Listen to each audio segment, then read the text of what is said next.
அக்பர் தினமும் தூங்கி எழுந்தவுடன் அவர் எதிரில் உள்ள விநாயகர் படத்தை தான் பார்ப்பார். ஒரு நாள் அவர் கண் விழிக்கும்போது சிப்பாய் ஒருவர் வந்துவிட்டார். அன்று முழுவதும் அக்பருக்கு பல பிரச்சனைகள் வந்தது.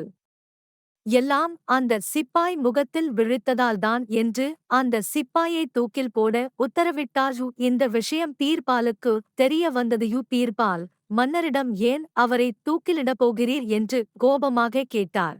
அதற்கு அக்பர், இவனுடைய முகத்தில் விழித்ததால் எனக்கு ஏகப்பட்ட பிரச்சனைகள் வந்தது. இவனுடைய முகம் அபசகுனமானது என்று கூறினார். அதற்கு பீர்பால் பயங்கரமாக சிரித்தார்.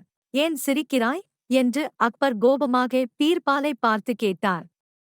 அதற்கு பீர்பால், நீங்கள் அவனுடைய முகத்தில் விழித்ததால் உங்களுக்கு பிரச்சனைகள் மட்டும்தான் வந்தது. ஆனால் அவன் உங்கள் முகத்தில் விழித்ததால் அவனுக்கு உயிரே போகப் போகிறதே.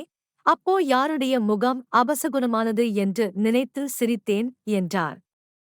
அக்பர் தன் தவறை உணர்ந்து அந்த சிப்பாயை விடுதலை செய்தார்.